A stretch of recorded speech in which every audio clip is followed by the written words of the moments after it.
What is going on, people? Happy Monday as I do this here live. Another edition of Unfiltered coming your way right here, right now. Officially, this will go down as episode number 312. You can get on board 24/7, anytime, any way, and there are a number of ways. Apple, Spotify, everywhere you get your podcasts. Obviously, best place to listen to the pod. You can get to me on Twitter or X, if you will, at Casey Stern. Jump up into the bio. And then right there, you could follow through to Unfiltered with Casey Stern, which you can get on Instagram. You could also find that as well on the YouTube channel. If you get over to the YouTube channel, go like and subscribe, and please do it now.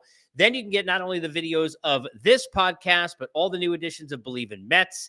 Episode 3 is out. Gibby, John Gibbons, my buddy, bench coach of the Metropolitans, join me for that. And you can get the new NBA Coast to Coast episode 2, which will be available out later today as I do this here on whatever this is, the 15th or 16th of July. Happy mid-July to you. Speaking of X, just had a hubbub on an aside because I like to post the videos to X so people over there, my followers, can get it. But now there is a new rule that you have to be verified to go and do that. So I have to go in and be one of those people that I really, to be fair, sorry if it's you, kind of hated that paid for check marks. And now I officially had to apply to pay for a check mark once they realized that my face is the same as the one, though, be it maybe a bit thinner on my ID. That's neither here nor there. We've got episode 312. A lot to get to. It's the halfway point of Major League Baseball. I want to bounce around and talk about some of that, get into some of the teams. If you got comments and thoughts along the way as you listen to the pod, it is easy. Get to me on Twitter. Shoot me a DM. Give me a follow. Send a note. Or you can reply and comment on any of the YouTube videos as well along the way, or on Facebook if you're there. And you can get me at Casey Stern over on Facebook if you would like, assuming I approve it. And who knows? In the meantime, we are approved by BetOnline and thankful that they are our sponsors. So we tell you that BetOnline is your number one source for all your sports betting needs this season. They've got baseball, golf, soccer, all the top fights in UFC, MMA, and boxing, every stat, every matchup, live odds and spreads. All of the games are being played. Then when they're over, head over to the online casino, get in a game of blackjack or poker, unwind in over 150 slot games. Head over to the website today, get in on the action, but use the promo code BELIEVE. It's BLEAV. You will get a 50% free bet credit on your first deposit up to $250. Bet online. The game starts here, and we appreciate you being here with us. So, busy, want to know, first of all, no matter what team you root for, if you're watching this on Facebook or on X or on Instagram or on the YouTube channel, or if you're listening, Apple, Spotify, wherever you get your podcast, comment along the way. What team do you root for? And have they, A, performed exactly as you thought they would in the first half, B, overperformed what you thought they would be, or C, have they underperformed and been a disappointment? We'll get into some of those here. But it is the All-Star break, so let me start here with the fact that, there's always a lot of hubbub about the Home Run Derby, which as I do this will take place tonight. And the Home Run Derby is, look, it's one of those things where I don't want to kind of poo-poo it. And I talked about this in a previous podcast a few weeks ago. Not my favorite thing in the world. I've covered too many of them, and I know what that sounds like saying it. But when you're sitting there, they are so long. And to me on television, they're kind of just as long, if not longer. And the event has kind of too much going on with it, and too many swings and too many pitches, not just for the hitters, but I think even for the viewer. I think it could be faster paced. But if it is your thing, then maybe you've got a go-to guy. Adolis Garcia, certainly after what he did last year, perhaps Pete Alonso. Let me know who you were taking if you get this on Monday afternoon live on who you've got for the Home Run Derby tonight. For me, I don't really have a pick. Obviously, I'll be rooting for Pete, being a Met guy. Got the 86 plaque over my, my right shoulder. If you're watching behind me, got confused looking in front, and it's on the opposite side, but I'll learn eventually. But to me, 6 of one, half of the other, it's not that big of a deal. I don't really care. What I'm looking forward to is injecting in my veins Paul Skeens starting the All-Star game, because these are the kind of stories that you get excited about. I remember covering being at the All-Star game where DeGrom had an inning where he went through with 9 pitches. I remember way back when, before I was covering him with the Mets, which I did, and the Red Sox, or working with him on a desk right next to him for 7 years covering the postseason. But I remember watching Pedro Martinez and that dynamic performance he had in an All-Star game long time ago. I don't remember which year it was. Forgive me. You can go ahead and throw it in the comments. But these are the kind of moments that you get excited for with the Skeens debut in an all-star game. And again, talking about the first guy who's ever been a number one overall pick to then in his first season get a selection for the all-star game and start the all-star game all new, not only for the Pirates and their franchise, but all-time kind of stuff. He's been the best pitcher in baseball since he has gotten here, and I think it'll be fun to see what that looks like and the hubbub surrounding it and the pomp and circumstance. It is, you would figure, to be the viral moment, use the UFC term, the fight of the night, if you will, from this entire weekend of All-Star. The one thing that has always bothered me, and as somebody who covered it with SiriusXM for years, I cannot understand, with all the knowledge that we've got of young players now and how much we are focused on young players, that we've got the futures game going on when no one can watch it, when all the games are being played on a Sunday afternoon, when everybody's in that getaway time, that last game before the break. Fans are at stadiums. Fans are following their teams. Fans aren't paying attention. All the eyes aren't on everything that is going on down in Texas. And to me, it makes absolutely no sense that they continue to hold that thing on a Sunday afternoon when no one is paying attention. I think more of a spotlight should be shown on young players. They've done it with the draft and a way better job, because for people who are in the Wayback Machine, I hosted the Major League Baseball draft twice at MLB.com, and I will say, quote unquote, and God bless it, the studios, and they were not much of studios, with Fred Clare and Jonathan Mayo, and I don't even remember who else, was with me over those first couple of years. There was even one draft we did where the sign behind us fell down. I mean, you're on the phone with these guys. You couldn't even see them on video. I mean, it's real old school, pre-MLB Network. They have come such a long way with the draft and trying to get eyes on it, because it is different. No offense to college baseball, but it's not like everybody knows their name and knows who a lot of these players are. They don't see them, not everybody, the way that you do when you think about nationally the way it is for college football heading into the NFL draft, where you know everybody. They've done a great job with that, but I like to see more with the futures game. Neither here nor there for now. So All-Star break, all that stuff will commence. Let's get to what has occurred in the first half of the season. Let's go to the American League first. If you're a Yankee fan, you started 49-21. After that, you went 5-18 in a 23-game span, and everything looked miserable. But you win a couple of games against Baltimore. You get the hubbub with, the benches clearing and all that, and you get in with a little bit of spunk and a little bit of positivity heading into the break. And this is a break the Yankees team, albeit not the All-Stars who will go there, deserve and need. Because this is not a team that should be panicking. When you go 49-21, you can't then be as bad as 5-18. You're probably somewhere in the middle. But what's changed? Well, more pressure on the offense. That's been the biggest thing. Because when you think about the pressure that was put on the offense in the first couple of months of the season, and ironically, without Garrett Cole, right? I mean, which is crazy. Their best pitcher, one of the best pitchers in baseball, right? Cy Young Award winner. Without him, but with Luis Gil the way he pitched and Stroman and everything they get for Nasty Nestor and the bullpen surprises that were in there in the depth, they didn't have to rely on anyone other than Soto, who was carrying, and then Judge, who was carrying, and a little bit of Volpe at the beginning. They didn't have to worry about it. But then more came down on the rest of that offense, and the lack of slugging, the lack of OPS, and the lack of ability to score runs, and all of that, which a lot of teams have. Now, go tell the Mariners about not being able to score a run, for example, right? But all that pressure got put squarely then on the offensive shoulders when Cole came back healthy and sputtered a bit, then Gil sputtered. The pitching wasn't the same, taxing the bullpen more, and all of a sudden then they couldn't get big hits, and then everything else got kind of, I don't want to say magnified, but magnified if we're being fair. And that's not to say that when your center fielder is sitting there and loafing and guys are running around the bases, that shouldn't be a big deal. It is a big deal, but that could happen for a team that's in a 49-21 stretch. And then it's no big deal. It's on to the next play. It's on to the next teachable moment. But that has not been what the case has been with the Yankees. But too much talk about moving Booney in the middle of the season, or he's got to win. If they got swept by the Orioles, getting fired, that's not going to help anybody in the middle of the year. And you don't have a guy that's coming in to fix everything. You don't have that name. You're going to tell, okay, well, that's the guy. He comes in now, everything's fine. What are you going to do? So right now you're riding this wave and riding it out for all the people who didn't want him there before the season. They went away when he was 49-21. The people who didn't want Brian Cashman there, they went away when he was 49-21. You brought in Soto, God bless you, and all of that. And now all of a sudden everybody wants everybody fired, and it just doesn't work that way. I understand how it goes in New York, grew up there, covered it there, but it doesn't work out that way, right? So we'll see. There's pressure now on the Yankees and the Orioles, and I'll also get into the Red Sox here as you stay in the AL East when we head towards this deadline that we are now pushing towards in this sport, and certainly we'll do on this show. Hello, prospects are cool, parades are cooler, and all of that. I love this time of year. But this is a lot of pressure right now on these two baseball teams at the top because last year getting Jack Flaherty was not enough.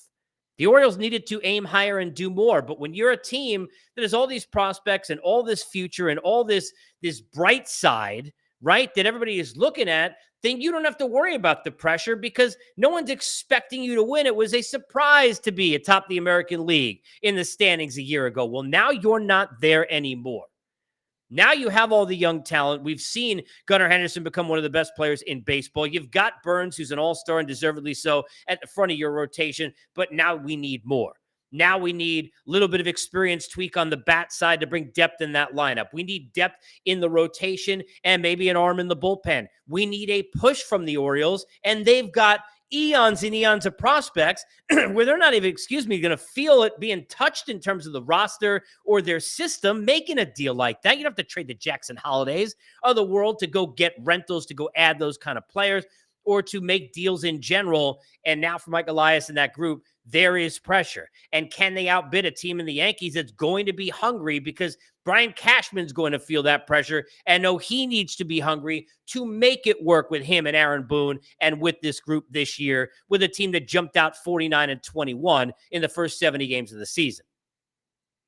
I would argue, staying AL East, the Red Sox are as big a surprise as anybody to the positive side in Major League Baseball. What they have done has been amazing. Alex Cora has made himself one of the best free agents in the sport coming up at the end of the year. And I know Houck has pitched well, and I understand that they've had bright spots, and I love Jarren Duran. I love his story. But the fact that they have maximized the most that they can to squeeze out of that orange, they've utilized that roster to use their speed, to score their runs, and to do it in different ways. And it's probably helped them that they've hit under the radar. I mean, even their own fans didn't care going into the season. That's why a lot of them haven't showed up at the park, and the team hasn't even played well at home, been more of a road squad. But it's been kind of a, I hate to go back to 04, which I covered. It's very different. Not saying they're winning it all, but why not us or us against them? It's been that kind of a thing, and they have been on a proving ground and had a terrific first half. A lot of credit goes to the Boston Red Sox. AL East is interesting to watch. Ray's been a disappointment. Bottom end of this thing, the Jays, what do? Bichette being injured, you can't really move him now. So I don't think you're trading Vladdy now. And I think you still got to understand they each got a year left of control. So at the end of the year, there are many more teams that could get involved because you don't have that race of just teams pushing the pedal because they're going to get a chance to get into the postseason. Then it's teams that were a disappointment who miss out on free agents, teams that are now have dollars that have opened up that can add, teams that can't spend that kind of money long term. So they want to take a shot at those guys because they're short term, do what the Yankees did with Soto, maybe bring him in, take a chance to win for a year and then woo a guy like that. So I think it's possible one gets moved. I don't think it's at the deadline, but we shall see. American League Central has been a surprise smorgasbord for everybody across the board. Nobody had these teams doing what they've done. No Shane Bieber, Terry Francona gone, and look at the job that Stephen Vogt and the Guardians have done. Kansas City Royals, we know about Witt Jr. Did you think Seth Lugo was going to be a Cy Young candidate for crying out loud? But you need those surprises to go with the kids to then push forward and have this kind of a first half. The Minnesota Twins, who loaded for bear with talent, need to stay healthy. Correa among those, certainly. But they have opportunities now, all three of those teams, to now show that it's not just the team that's really having a nice season in the AL Central. Because you got to prove you can compete with the Orioles or the Yankees when they get to a postseason, and they're going to be better than they are now with their rosters. You got to prove that you can compete with a Houston Astros team that I think is going to get to the postseason. And after their 7-17 start, look what they have done to bounce back. With a Seattle Mariners team that's out there in the West that cannot hit a lick. They are just decrepit offensively, but they can pitch the absolute crap out of the ball. They got as good a rotation as you got in Major League Baseball. Look what they've done. And the craziest part is they've allowed the least amount of runs in the American League, and the run differential is only like plus 20. Phillies, for example, National League side is well over 100 because the Mariners can't score. But if they could add a bat or two, and they've got prospects to go and do that if they want. They've got, player capital in terms of in their farm system to go and do that. And if they do, and if they're aggressive, the Mariners have a chance to be a dangerous team in the postseason, because if you can pitch at a high level in the postseason, you can win, because the games are usually more 3-2, 4-3 than they are 10-8, like you get in some of this mishmash in the middle of a baseball season. But if you're going to compete with those teams, and you're the Guardians and you're the Royals and you're the Twins, you're going to have to do what these ownerships and these teams have done before when they have been successful in the past to get to that next level. I bring you Andrew Miller and that deal that was made, and a big deal.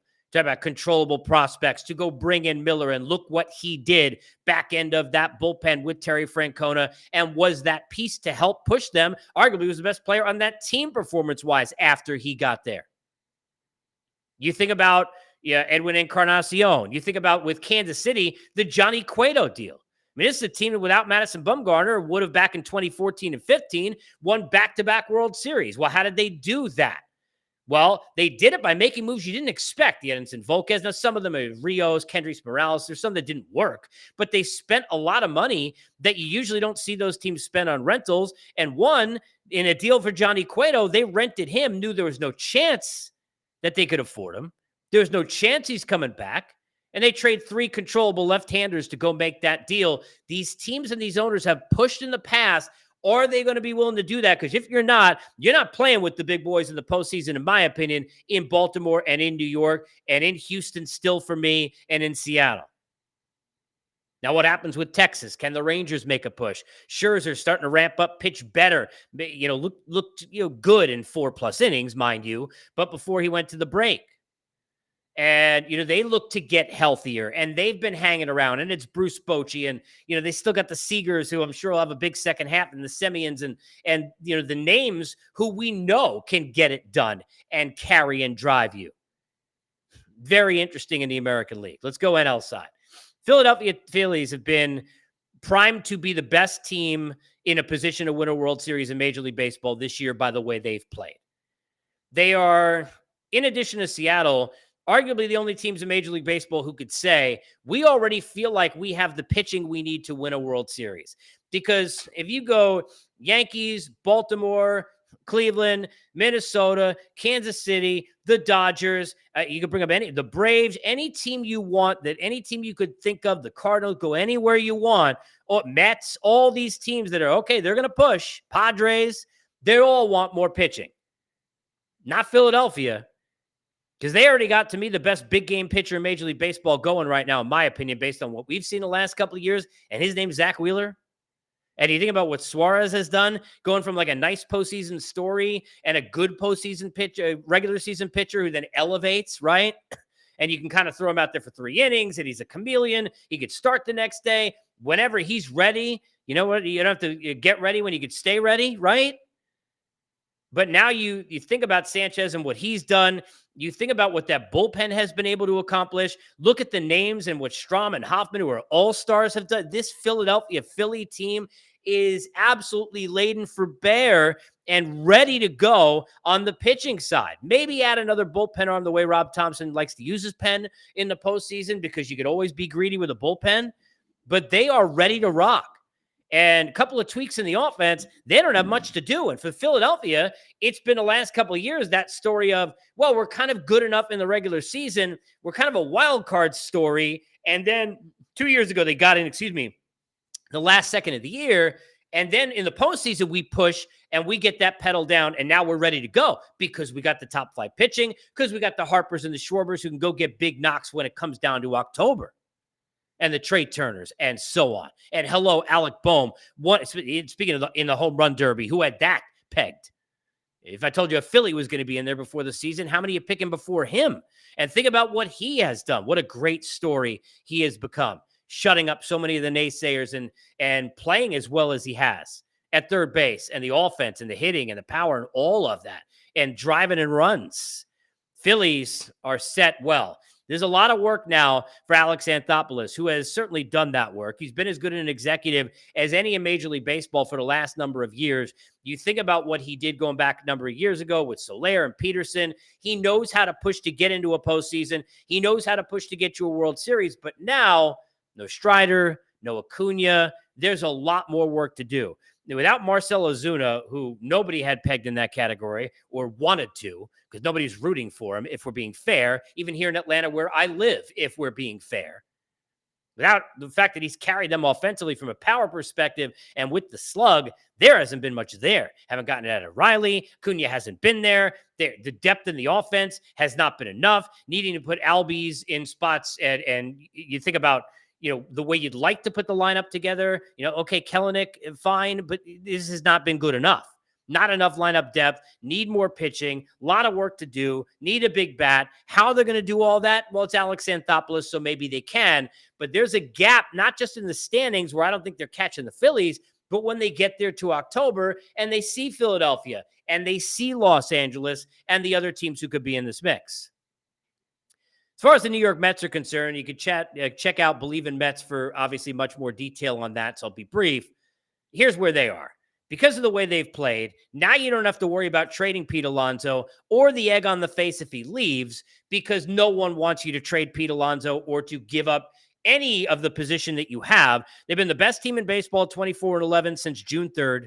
They have a record of 3 games over 500. They're in wild card position. And now, which you always have to worry about in the media in New York, nobody going to sit there and crush you if you don't trade Pete Alonso, because they don't want to trade anybody. They want to sit there now and go for it. They want to push the pedal down. So the question is, what are they going to do that? They need Senga back healthy. They need to add another arm behind him in that rotation to push everybody down. They need another bullpen arm setting up Edwin Diaz. And I think with the offense, you feel comfortable the way that it's set up because you've been able to score runs and because Lindor and Nimmo have become as good a 1-2 at the top of the batting order as anybody. Now, obviously, Mookie Betts down right now. I get it. But I'm just saying, let's be fair. Last 3-4 weeks, it's the best top of the order you got in Major League Baseball. And then with the thump of JD and Pete behind him, it's been enough. Need a couple of arms. They've got to deepen the bullpen. They've got to get another rotation arm. We can give them some innings and let that offense keep them in the game. And they're playing, opposite of kind of the Mets about a couple of years ago, trying to pitch the hell out of it and score a couple of runs somehow. Now they've found ways to get runs, even at the bottom of the order with what Iglesias has helped them do. They've gotten big hits out of Harrison Bader. They've done a nice job offensively. They will push. They will buy. They will add. I don't expect big names, but I think 2 arms will come the Mets' way in the next couple of weeks. As long as they don't go 0-7 coming out of the break, then things may change. We learned this with the Ohtani situation with the Angels, what a disaster that is when you predicate what you're going to do at a deadline based on those couple of weeks between the All-Star break and the deadline, but teams will continue to do just that. NL Central, kind of a mishmash. Cubs have been, I mentioned the Red Sox being a great surprise. Cubs have been a disappointment. Everybody getting on Craig Counsell. Everybody say, well, you're supposed to do this. How are you behind the Brewers in the standings? What the hell is going on? There's still time in that thing for them to make some headway, but that has certainly been a disappointment. The Cardinals are a team that you're like, okay, well, they've got some things that you like about them, and they certainly could at least add a piece of the deadline to hold on to the division, but I don't think this Central story is far from done, in my opinion. Phillies, you could put them in granite, put them in stone, I think, right now, as far as division is concerned. No guarantees playoffs. Dodgers for sure. Central, I'm not ready to go there yet. Not yet.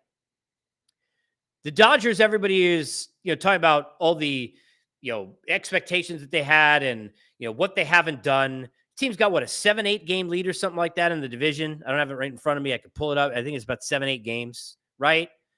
No Mookie Betts, no Yamamoto. Bueller was back. It was out. Then he was back. Then he, had to kind of find his way and still not back to where he was. Injuries all over the place, lack of performance. And look where they are. And oh, by the way, they're going to get healthier as the second half goes on.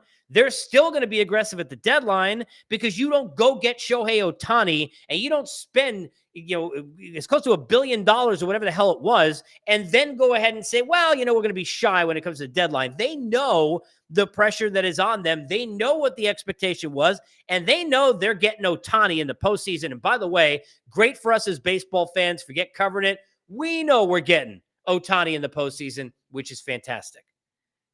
But for the Los Angeles Dodgers, right now, they are not getting enough credit. And Dave Roberts doesn't get enough credit from being fair because last year, everybody talked about, well, the Diamondbacks knocked them off and what a disappointment and disgrace the Dodgers are.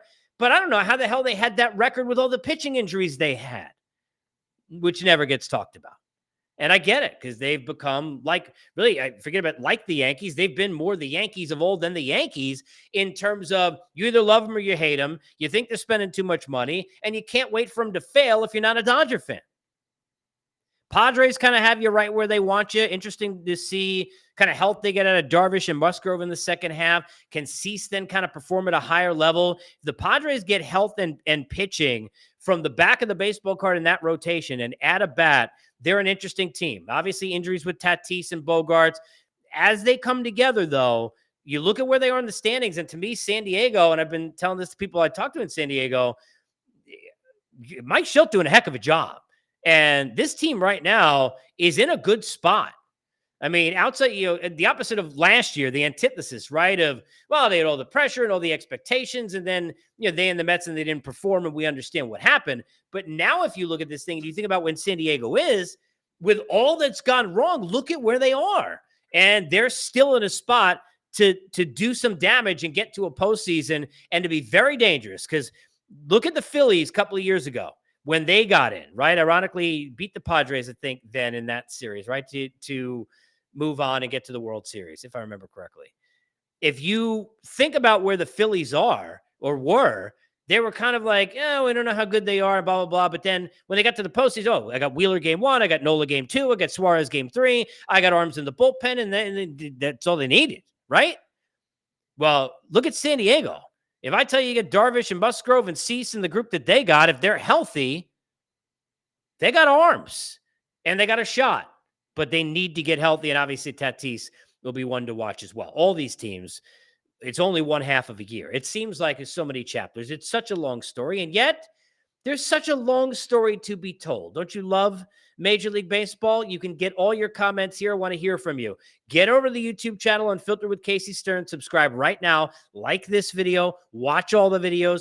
Get to it if you're currently listening on Apple, Spotify, and everywhere you get your podcast. If you're not and you're on YouTube, reverse it. Get over, like, and subscribe. And get over not only to this podcast, but also to Believe in Mets and to Coast, which you could both find. Believe in Mets has its own podcast format, which you can get on Apple and Spotify and everywhere else. And you can get the NBA Coast to Coast under the Unfiltered umbrella, where we will need, apparently it's supposed to rain some this week here in Atlanta, which is fine with me because it's been like 147 degrees and humidity is killing me. I digress. I'll go tell a therapist and tell you this. We, as always, are presented on Unfiltered.